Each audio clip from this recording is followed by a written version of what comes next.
Illinois' population grew last decade. The Census Bureau admitted that it undercounted the state by 2%. We'll take a look at how it happened and what it means for the state. And a big vote coming in the Indiana State House over the bill that would ban transgender girls from girls' sports. Coming up, the pressure from both sides to make a move tomorrow. Plus, we'll take a look at this year's upcoming Banks of the Wabash Festival. That's coming up in just a few minutes. Thanks for watching our late news. The U.S. Census Bureau says it undercounted the population of Illinois. Now communities are seeing if they can get more money from the federal government. Communities get a certain amount of money based on the census outcome, but Illinois received less because it supposedly lost so many people in the initial count. Cole Henke tells us what cities need to do to get that extra money. Reports of an Illinois exodus were exaggerated. The U.S. Census Bureau announced it undercounted Illinois by about 250,000 people. Governor Pritzker said in a statement, quote, "I have already spoken to members of our congressional delegation and will work tirelessly to ensure Illinois receives its fair share of federal funding. I look forward to celebrating this development with all Illinoisans, including those who routinely badmouth our state." Cities also are cautiously celebrating following the news. Many, including Springfield, are looking to secure that federal funding as well. I immediately thought of community development block grant funds because that's the greatest benefit you receive. Per capita, you receive assistance from the federal government based on your population. To get that money, Springfield would have to hold its own census, which could be costly. So now Springfield Mayor Jim Langfelder has to figure out if the cost is worth the payout. We'd have to really analyze it to see if the cost-benefit analysis is worth it, because you don't want to go through that bureaucratic exercise if it's not really truly going to be worth it. Figuring out the total bill will take some time, but it's a summer project worth taking on. It could mean thousands of dollars for communities all across the city. It wouldn't happen that fast. You could see it in later June. But again, I'll have to get with Illinois Municipal League. I haven't had a chance yet.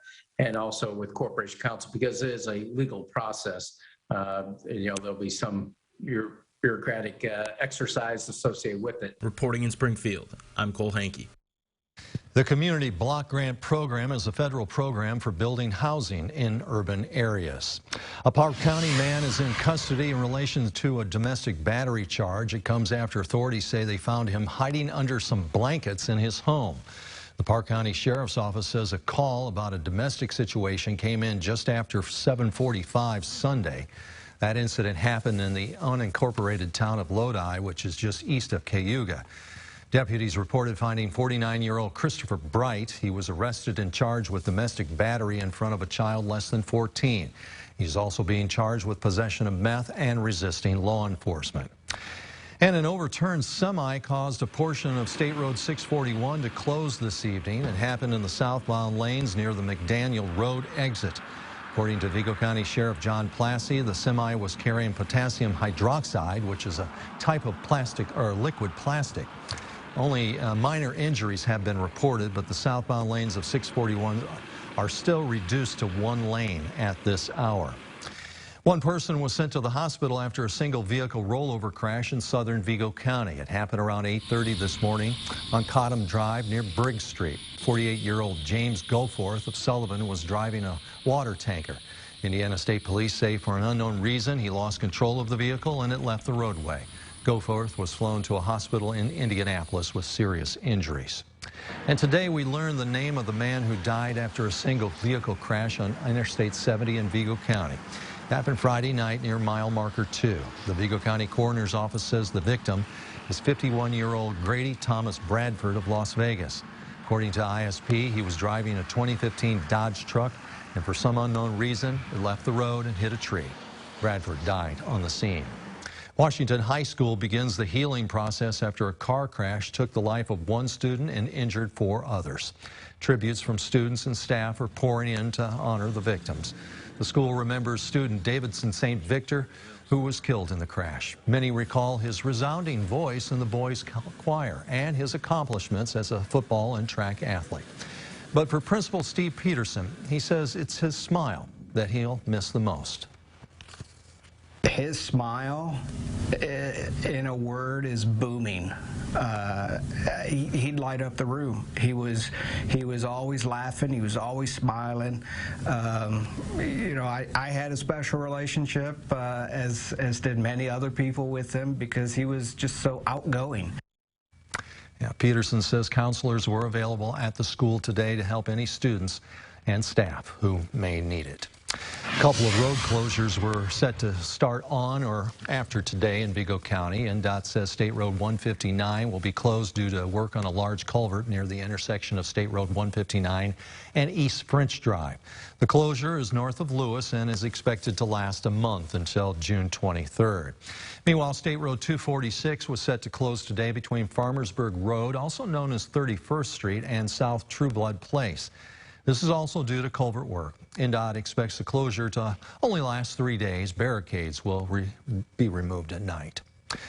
Vigo County Sheriff's Business Office is now operating out of a new location. It has moved to the new facility at 600 West Honey Creek Drive. That's behind the Haute City Center.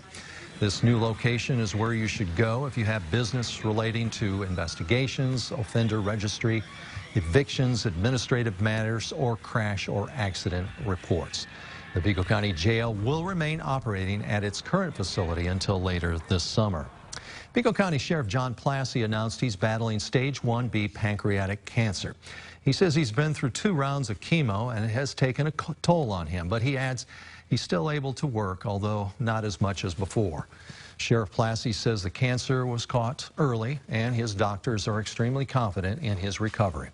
You can read Plassey's full statement on our website. That's, of course, mywabashvalley.com. Indiana lawmakers may override the governor's veto of a bill banning transgender girls from girls' school sports. They're set to vote on that measure at the State House tomorrow. Our State House reporter Kristen Eskow gives us a look at the debate surrounding this issue. If lawmakers do override the governor's veto Tuesday, it'll change who transgender girls will be able to join out on the playing field at K-12 schools. Despite concerns raised by the IHSAA, both chambers are expected to vote on the veto override. It's a debate back at center as legislators make a one-day return to the Indiana State House. The bill in question would ban anyone assigned male at birth from playing on a girls' school sports team. It's received support from some Hoosier parents. I think it's a matter of fairness, and it's a matter of protecting women's sports. Joe Haney is a Republican LaPorte County commissioner who has 3 daughters. It's important to me to make sure that, for example, for my daughters, they have an equal playing field, when it comes to sports and other activities. The bill passed the Indiana legislature earlier this year with the support of most Republican lawmakers. But Governor Eric Holcomb vetoed the legislation, arguing fairness in female sports isn't in jeopardy. LGBTQ activists agree with Holcomb and believe the bill unfairly targets trans kids. These are kids that are just trying to live their lives. They're just trying to be with their friends, play with their friends. A handful of Indiana Republicans also speaking out against the bill. That includes former Indianapolis Mayor Greg Ballard, who considers it government overreach that could be problematic for cities and towns. If we want to have a stronger economy, it's not tax incentives. That's part of it, but it's not the major part of it. The major part of it is creating a place where people feel comfortable living and raising their families and being with each other. It only requires a simple majority vote in both the House and Senate to override a governor's veto. The Republican Party holds a supermajority in the legislature. In Indianapolis, I'm Kristen Eskow. The Vigo County History Center is gearing up to celebrate Juneteenth. Last year, the U.S. government made Juneteenth a federal holiday. It's meant to commemorate the end of slavery in the U.S. The History Center will host a historical production written by Dr. Crystal Reynolds. It will feature many Vigo County African Americans. The date will be June 19th from 2 p.m. to 4 and is free to the public. Museum curator Susie Quick says this will be their biggest Juneteenth celebration. Guided tours through African American exhibits will also be available. Special Olympics Indiana is excited to bring the Summer Games to Terre Haute next month, and it needs community members to volunteer for this event. The organization anticipates needing about 2,000 volunteers, but it says it currently only has about 12% of its volunteer slots filled. Special Olympics Indiana's president and CEO says they especially need volunteers for bocce, bowling, swimming, and track and field events. Many athletes are returning for the first time since the pandemic, and organizers hope you'll help welcome them back. The Summer Games will be June 17th through June 19th. For a link to sign up as a volunteer, just visit our website.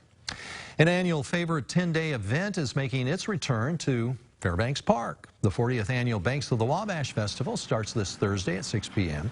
Different specials will be going on throughout the event. Thursday will be 1 ticket per person per ride, and Memorial Day will be 2-for-1 wristbands. General Manager of Lure's Ideal Rides, Andrew Schoendice, says he's excited to be in Terre Haute. It's always our first location that we come to in the state of Indiana of the year, and it's a great kickoff to summer, and we're happy to celebrate it with the citizens of Terre Haute. A great way to get away from everything in life and come out here and have a good time. Yeah, hopefully they have weather like they had today, all right? Last day of this event is Saturday, June 4th. Well, this is interesting. A motel room where Casey White and Vicky White stayed in Evansville is getting a little extra attention. We'll tell you how long the wait list is to rent it when we come back. Later in sports, opening night of softball sectionals as Terre Haute North looks to break out the bats against Plainfield. Grant has highlights in just a few. Your news.